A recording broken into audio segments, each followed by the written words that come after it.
Hello and welcome again to another financial analysis video with myself, Moeed Amin, and Ted Wayman. Today we're going to be analyzing the financial statement of Pets at Home.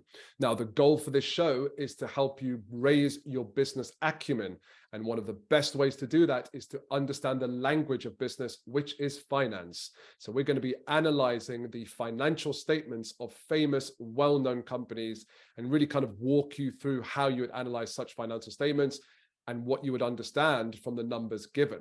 Now, a quick note about Pets at Home, just for context, so that it just makes a bit more sense when you're looking at the financial statement itself. So Pets at Home is a well-known pet retailer and services business here in the UK. They have about 453 stores and 316 grooming salons. They also have about 453 veterinary surgeries, which they do in partnership with another company, as well as about 67 that they do on their own. So it's not just pet products and food and things like that. They also provide a whole suite of pet services. Now this company was a request from one of our viewers, and stick around towards the end because I'm going to show you exactly how you can do that. So if it's a company you're really interested in and you would like our expert analysis, I'll let you know how you can inform us and get that out there. So this is a request from Ant-Man, obviously loves our analysis. Thank you, Ant-Man. Here is your video. Now, some background about Pets at Home in terms of their financials. We're not going to see that in the financial statement now because we look at the annual financial statement, but we're going to talk about the 6-month statement just now. So in the half year of 2022, interestingly, their revenue was up 7.3%. However, their profits were down 9.3%, and they cite freight and energy costs, rising freight and energy costs, as a contributing reason for why that's happened. So it'll be interesting to see if they saw that in last year's financial year and whether that shows in the financial statements. Now, this company is a public business, and stick around because we're going to look at the share price in more detail just to provide a complete context of the financials and the share price. Now, if you invested in 2014 when they floated, you'd be sitting on an increase of about 13%. If you invested 5 years ago, you'd be sitting on an increase of 66%. And if you invested a year ago, you'd be sitting on a decline of about 40%. So clearly some fluctuations happening there, and we'll show you when that happens in the share price graph. So without further ado, I'm transferring over to Ted. He will walk you through the financial statements. You will learn how to actually analyze that financial statement, and you can do that for future statements by this company or any similar company as this. Excellent. Thank you very much, Moeed. Good to see you, and welcome to all of our viewers. Welcome back to our subscribers. If you're new and you're not a subscriber, please do hit the subscribe button, and also don't forget to like and share the video. So as Moeed said, we're going to look at Pets at Home, and we are going to be looking at their financial statements. Here is their financial statements. You can find them on the website. It is the annual report and accounts for 2022. It is now December 2022 when we are recording this, so obviously their year end is not December. Now, in their accounts, lots of information about the company. As Moeed talked about, he gave you some key facts and figures, but if you want to know more about these, if you're got an interview with them for a job, if you are a supplier to them, if you're looking to sell to them, then this is where you're going to get a huge amount of information about the business. But we're going to scroll all the way down through to the annual report and accounts, where we find the key financial statements that tell us about their financial performance. Here they are. Let's start with the income statement. So here we have the income statement, and we are looking at the year end 31st of March 2022. We are dealing in millions of pounds, and we're going to look at this total column here. So don't worry too much about all these kind of non-underlying items, which I have to admit, I think are usually a bit of a distraction. Revenue for these guys, 1.3 thousand million is 1.3 billion pounds. So 1.3 billion pounds, that is up 15% on the previous year. Okay, so these guys are growing. Cost of sales is the cost of the thing they're selling, runs at about 50%. So if you go into Pets at Home and buy a dog collar for £10, it probably cost them £5. That's a kind of rule of thumb there. So gross profit, about 50% gross margin. They then got all the costs of the selling and the distribution costs and all their sort of admin and overheads, leaving them with an operating profit of about £164 million. That's about a 12% operating margin. So effectively, for every pound they sell, they get to keep about 12p. Very little in the terms of this finance. There's a little bit of finance expense. £15 million, not a huge amount, suggesting they got a little bit of debt, but not too much. And they are paying tax because they are profitable. So bottom line, nearly £125 million, 9% margin, compared with the previous year of 90 million, which was an 8% net margin. So these guys are getting a little bit more profitable and they are growing their top line. So looking good, and it's a profitable company. And obviously, we think about the pets and the kind of increasing kind of people wanting to kind of splash out on their pets, and some really stupid numbers in the papers, for example. So let's have a look at their balance sheet, see the strength of the company. So we're looking first of all at their the non-current assets. These are the things that they need to run the business: property, plant and equipment, and right of use assets. And then they've got these intangible assets in here. So that's nearly £1 billion. It's mainly intangible. Have a look at note 13. Will tell us a little bit more about what's in that intangible. So if we whiz down and look at note 13, and we can see in note 13, here it is, the intangible asset. Most of it is goodwill. So goodwill arises on acquisition of another company, and it's the difference between what you pay for a company and the fair value of the net assets. So basically, with having a really big number like that, this tells us that Pets at Home has grown, and it's grown through acquisition. So it goes out and it buys pet stores, basically, and that's how it's grown. A little bit of software on there. Always interested in this kind of customer lists and know-how. Not convinced by that at all. It's a pretty small number, so I'm not too worried about it. Software is the software development. Is it worth that? Well, that's their kind of website, etc., and kind of online ordering systems, etc., and kind of logistics. But this is really this is the number we're really interested in, this goodwill. So let's go back to the balance sheet. So as we discussed, the intangible assets mainly made up of goodwill. Here are the current assets, things that they own, which are either cash or going to become cash soon. And they've got inventory. So this is kind of, all the, dog food and the rabbits, etc., which are sitting on their balance sheet. Little bit of money owed to them by customers, not a huge amount, because, this is obviously a retail business. So people will pay at the checkout. And then they've got a fairly decent amount of cash. So 166 million of cash sitting on the balance sheet.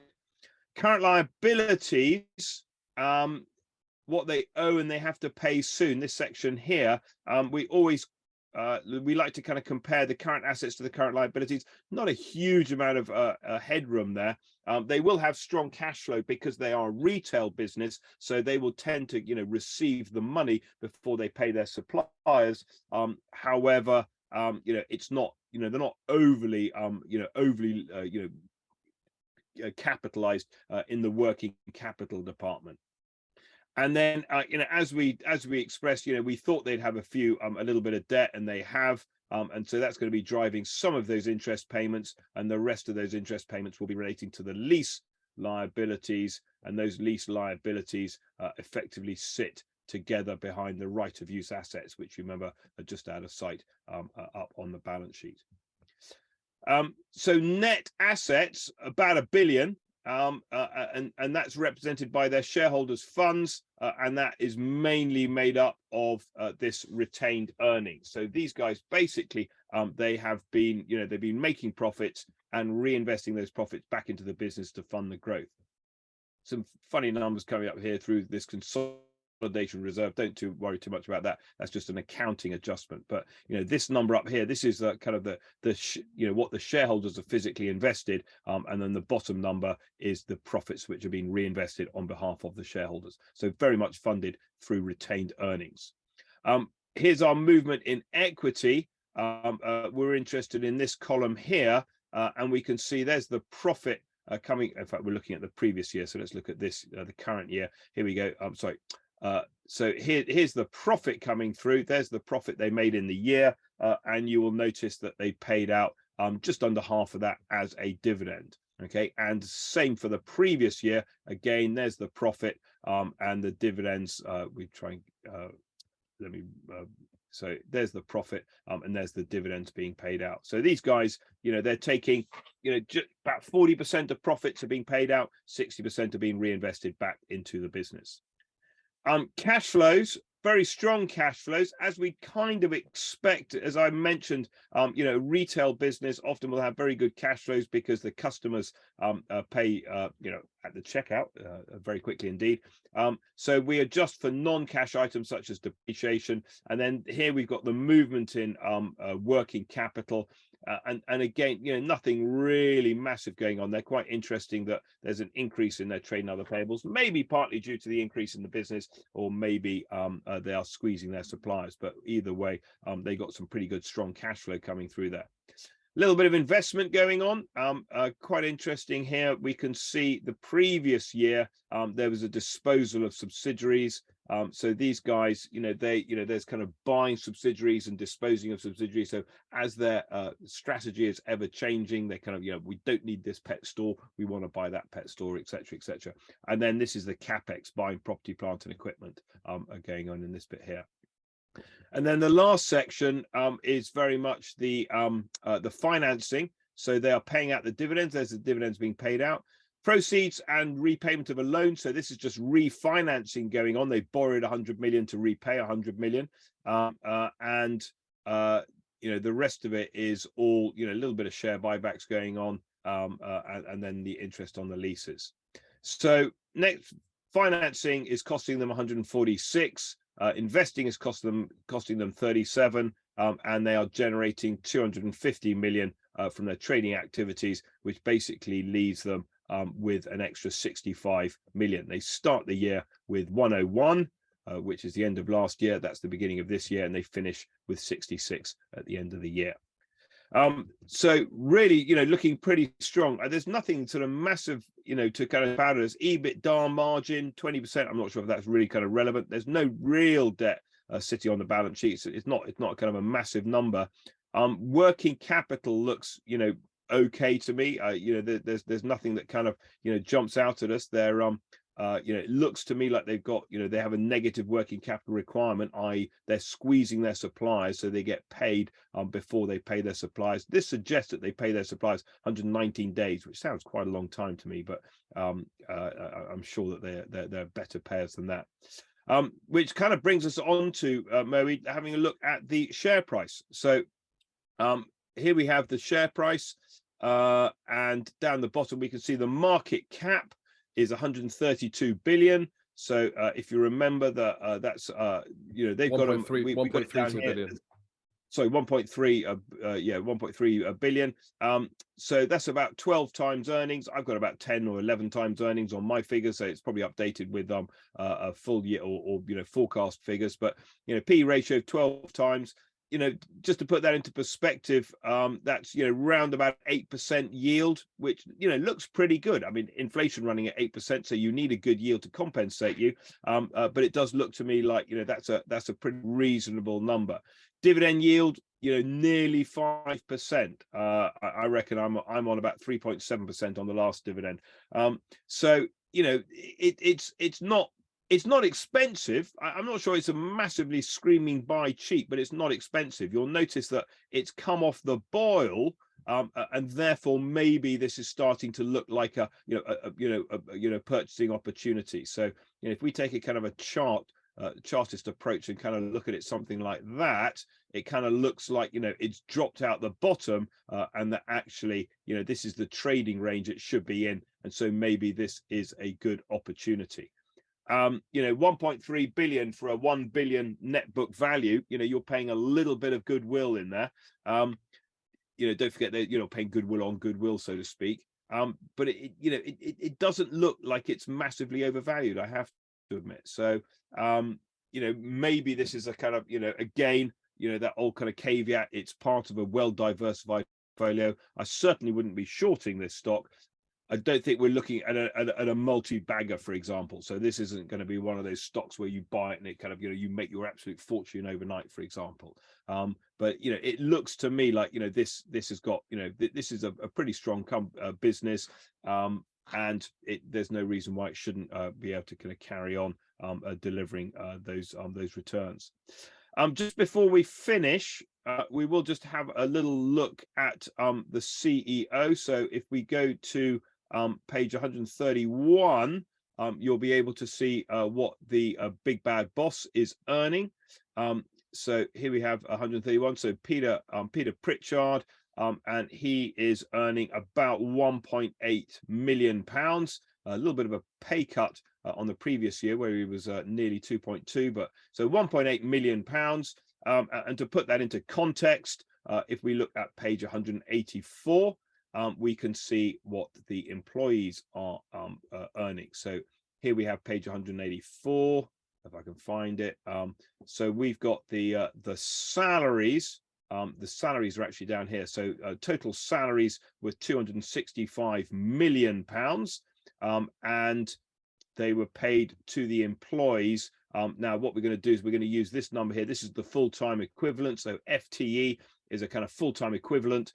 So you know these guys, they actually employ 10,000 individuals, employees, but some of them will be on shift work. You know, they only work mornings or only work afternoons, and so it translates into a, you know, an 8,300 odd, you know, full-time equivalents, for example. So using that 8292 and paying them 265 million pounds means they're on about 32,000 pounds each. Okay, so the average salary here is 32,000 pounds, which is interesting because I think that's the average salary in London. So it looks a pretty you know, a reasonably good payer, and that is the CEO is earning you know, nearly 60 times the average salary. So you can kind of scratch your head and work out whether we think he is worth it or not.